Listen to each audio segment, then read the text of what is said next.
Hey, Snowboard Addiction, Tavis here, and this is our bi-weekly live coaching session. In this session, we're going to be tackling tail presses and nose presses. We're going to jump right into it. There isn't too many underlining principles for these tricks, so we're just going to be focusing on doing them, and I'll go and be directing a little bit of what you want to keep in mind when you're getting the presses going. So, going to strap in, and we're just going to warm up with some 50-50s. A good tail and nose press both come from strong fundamental 50-50s. You got to know how to get onto the rail without any sideways momentum before you can start putting the extra power into the press. Because a press basically means you're more committed, especially on like a nose press. So we'll just start with doing some 50-50s, trying to get up there and land as stacked and smooth as possible. You don't want to have your chest opening or anything because that's going to just add more torque. And if you start going and pressing, if your chest open, it's going to be a smaller surface area, so your board's going to start rotating easier. You don't have as much friction as grip. So pop up. We'll mostly just focus on the toe side 50-50, I think. Heel side into presses is more tech. So going to ollie up, one more. And then from this position, I just want you to get a sense of how much you need to go and put your body weight into the press. So you can be back position, shift to your back foot, shift, and find the point where your nose starts to actually come off the rail, feeling unweighted. That's going to be your maximum position. If we go more than this position, you're going to start falling back, and that's not going to be too sustainable. So what we do after getting this position to get more press, we go and pull our hip up, lifting our leg, and that's going to give us a strong press. You can go and exaggerate it, get it more, but that's going to be a tougher balance position, and right now we just want to go and give that solid position. So just a couple of times going from stacked, shifting into that press in a position that you could hold for a good bit of time. You don't want to feel like you're straining or balancing. So stacked position, shift the hips back, and just try and shift the whole weight to that back foot. Now we're going to go and do that for nose press, stacked position, shift into your tails leaving off, and then pull it up a little bit more. Shift forward, pull it up. Now for this press video, I'm going to go sideways because that'll make more sense. All right, so what you actually want to be doing when on a rail, you want to be landing into that press position because a press doesn't count if you go pop up and land and then go into it. We don't count both. So the key is getting into that press position and then going and riding out from it. So what I want you to do is get into your press position, then jump up and land back in it and pop down. So we're just preemptively basically trying to skip the step of going and shifting our weight after a pop. So into the press position, pop up, land in the press, and down. This is a little more difficult than like the nose and tail press, but it's just teaching us to go and have our weight type of momentum. The next thing I want to do is go into a tail press, pop into that tail press, and then when you're in that tail press, just pop up and down a little bit. Just these small little jumps. Just trying to get the control of having weight come down onto the pressure. Because what you're going to find when you're pressing is it's going to be hard to keep that nose up. So playing around with it, adjusting, is going to really help. Now that we got that, let's go and combine it and pop into this tail press. Ollie up, tail press, pop down. Nice. Beauty. We're going to do the next thing for the toe press now, or nose press. Get onto the nose, pop up, land in nose press, pop down. Nice. Awesome. Now let's just go and pop ollie up. For when you're doing an actual nose press, it's sort of nice to add a little bit of an ollie instead of a pop, just because it's going to go and make it so your nose comes down first, trying to do that arc. So that way you can go pop up and then push your foot down into that nose press. So that ollie just increases your range of motion a little bit. So you're just going to ollie up into nose press, pop down. Nice. All right, the last little training thing before we start getting into a bit more of a nitty-gritty is we're going to go and try pop up, tail press, nose press, tail press, nose press, down.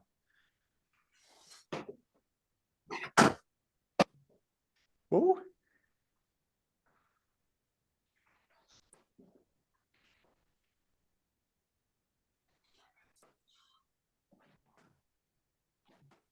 Nice, Ben.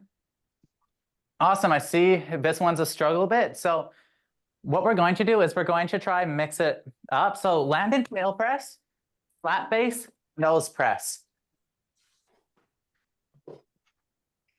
So just add a little flat base 50-50 into it, just eliminating the need to go and transfer right away. Yeah, there you go.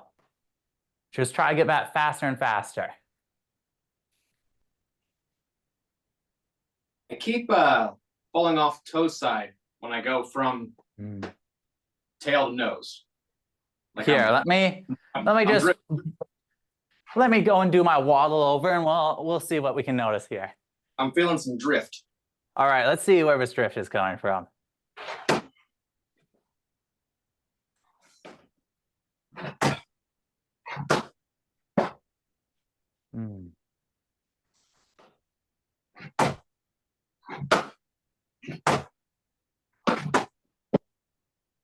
Looks pretty solid. The only thing you could try, Ben, is because right now when you're doing the feature, you have a very tall posture, and a tall posture isn't going to give you much leverage. So right now you're sort of going like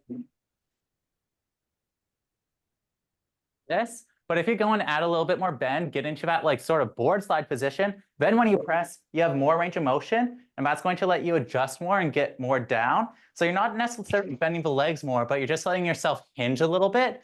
And that's just going to give you more center of balance and more room to control and rebalance. When you're super tall like this, your range of balance is going to be a lot more dramatic because a little bit of lean is a lot more lean with a forked torso.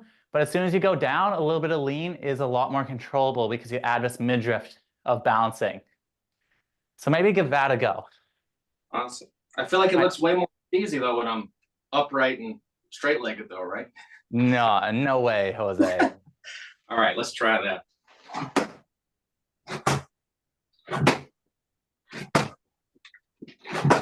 Nice. Yeah, that's a lot better. Engaging the hips, getting that little bit of tilt. That's just going to give you a lot more powerful of a platform. That's a lot more flexible and less committed to the motion. Yeah, no, thank you. That felt way better. It looks better. I have a question. Mm-hmm. So basically, maybe the dry land training is different, but where do you look? Do you look on your riding way, or you still look like at the moment we're not looking where we are riding? Yeah, so whenever you're on a rail, you want your vision to be towards the end of a rail for the majority of the balance, especially if you're like balancing for an extended period of time. So if you're doing like a tail press, you're pressing and you're keeping your eyes towards the downward angle towards the very end. And as you start getting closer to it, you shift your angle to downward. So if you're doing a nose press, you're keeping your view there, and that's just going to help keep your weight centered. If you start looking down at your feet, you're not going to know where the rail is, and it's also going to make you start hinging forward once you start looking down. So the main reason we're looking forward is it keeps everything square, everything tall, everything stacked, and then it also lets us know where we are. So basically, I'm still looking on the direction where I'm riding, but a little bit downwards on the rail or a box. Yeah, right at the end of a rail. So I got some keys here. If you're shredding this sick rail, you want your eyes to be right here for like where it's slanting. So not like directly. And then as you get across the rail, you keep your spot in the same place, but that's going to continue to the end. So once you're at the end of the rail, then your spot's around here, you know? Okay. So you're trying to go and not change your head position. You want your head to be as stationary as possible and stable. When doing any jump trick, any rail trick, your head should try not to be moving. If you're penduluming your head, it's going to throw off your center of balance. It's going to make you confused, and it's going to just mess you up. That said, if you go and, you spot in a bad spot, you don't want to just keep it there because it's making you still. So the key is getting your head into a proper position that's comfortable, supports your movements, and then you can maintain it through the full duration of the trick. Yeah, Ben has the right idea. The next step here is, because the hardest part of tail presses and nose presses is the balance factor. So we're going to put on the white top, and we're going to challenge our balancing a little bit. The only thing stopping people from pressing an outrageous amount is the fact that you can fall off a rail. If you go and do a nose press, overcommit, and then you go and slip off when you're still putting pressure on that nose, you're going to nose pick and take one of the worst biffs you can possibly take on a snowboard. So that's why pressing is so challenging, and especially nose presses. Tail presses are a lot safer because I can pop up, overcommit to a tail press and slip off, and I'm just tail slapping the snow, but it isn't a big deal. So to demonstrate that, I'm just going pop up, tail press super hard, and slip. See how I still land in a nice position? You can ride away from that. But if you go, let me just waddle all the way to the back. With a bit of a hurt hip still, so I'm trying to avoid two-footed jumping. If you go and overcommit to a nose press, slide off, you're going to go and nose pick, topple over. Really gnarly situation to be in. So definitely tail presses are a lot safer for that reason. Okay, it's easier to just jib over. So tail presses are a lot safer. You should only be doing a nose press when you're very confident sliding the rail. So for tail press, for balancing, the key thing we need to make sure we have is, key thing we need to make sure we don't have is any sideways momentum. As soon as you have sideways momentum, you're not going to be able to load on that press. So there's two ways we can go and get rid of the sideways momentum. One, we can go and have a super mellow line, get a nice pop up and just land. Oops. Just land, center on the rail. That's going to be way one. Way two is you can go and catch the rail and then roll over to the side. That's going to work more for like turbo tubes and stuff, where you can go and catch the side of the rail, then shift your weight over. And that's going to be more consistent because you have more room to control it, but it's not going to work on every single style feature. So we can't really simulate catching the rails too much here. So we're going to just go and focus on trying to get up and balance with as little forward momentum as possible. So that means we're going to shift our hips down, add a little bit more bend in our legs so our chest is over the rail, ollie up, tail press, and then just don't try to fight it too hard. If you start going, twisting your upper body, getting twisted, your tail press is going to lose its power. So Ben, I see you're going back to that straight form a little bit. So you're popping too much and then catching the rail sort of straight like this, but it's not giving you much control. So I want you to add more bend to your legs off a takeoff, more bend in the torso. So when you pop up, you still have that bend in the legs that you can play with. So don't try to catch the rail. Instead, try tilt your hips down into the rail. Yeah, exactly. No, that was good. That's exactly it. You want to go, and instead of thinking about reaching the rail with both your feet, you're popping up and you're kicking your back foot down into it, slamming the feature. Nice. Dean, try add a little bit more bend to the torso. You're sort of looking a little bit too stiff. Add a bit more bend to the legs. Get your upper body a little more forward. Set over the balls of your feet. That's going to give you more range of motion to play with. Yeah, so from this position, squat down a little bit more. Squat down, let your hips hinge forward a little bit. You want your spine to be in this upward arc, like you're trying to jump up. So yeah, hinge at the hips. And from there, then you can pop on while keeping that hinge and keeping your center of balance. Nice.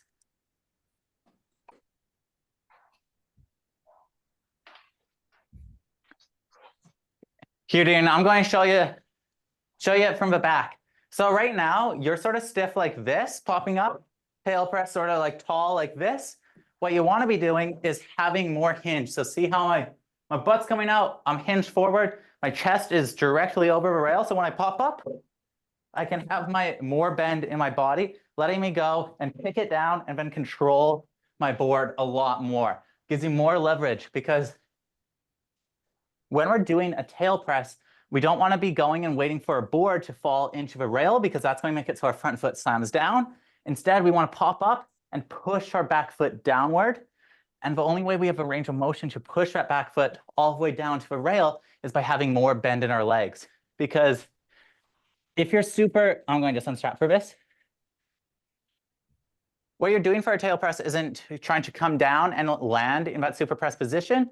Instead, you're trying to go slack down and then hold it and it will balance out. Because if you land with your legs super straight, super tall into a feature. So if I'm coming into a feature like this, landing, my legs are super straight. So the only way I can tilt is tilting my whole body tall like this. But as soon as I add more bend to the rail and everything, then I can shift my leg all the way out in the air, and it gives you so much more range of motion and play. And that's sort of what we want to be doing. We want to exaggerate that motion, kicking down into that tail.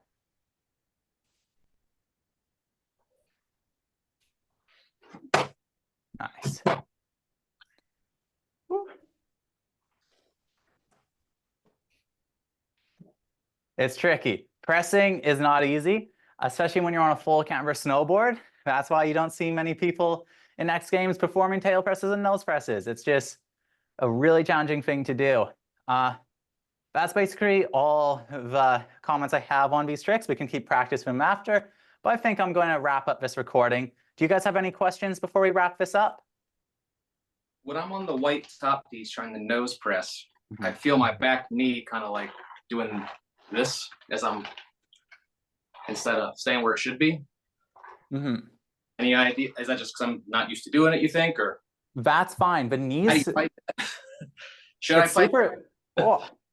Your knees can come in because that's just you flexing everything. You're trying to flex it all to get that extra lift. So that's completely okay because you're adding more lift to your board without leaning more. So there's two ways you can go and get more lift on the tail. You can, one, lean all the way over, but if you lean too much, you're going to slip out and fall. Or you can go and flex everything, tighten everything, and try lift. And a natural response to that is the knees coming in. So when I'm doing a tail press, my knees are almost always coming in. Same with a nose press. It's normal just because you're trying to flex your board and pull it up towards you that little bit more. I'm noticing, especially as I'm trying to stay lower, like you said, like I'm definitely, my weight's on this leg, I'm on this hip, and I'm good. That's But fine. I feel this wanting to do that more instead of being here. Is that cool? That's completely fine. Yeah, that's good.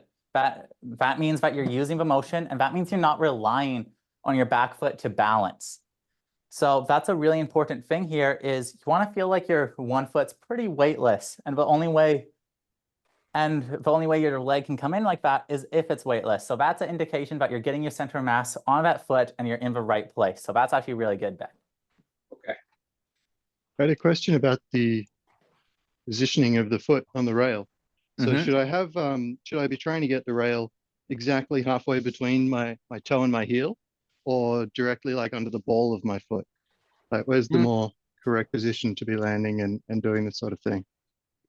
Yeah, so it depends a little bit on the shape of the rail, but ideally when you're on the rail, you're more towards the balls of your feet. Directly center is fine, but the most important thing is you have your weight on the balls of your feet. So if you're on a really skinny rail, sometimes the weight on your balls of your feet is going to cause your board to tip. If that's the case, you want to go and shift it up and be a little bit more on your toe edge because then you can put the weight there without tipping over. So there's a little bit of a balancing act. But if you're on like a flat box that's super wide, like this, then it doesn't matter because your weight set on the balls of your feet isn't going to pull you over the feature.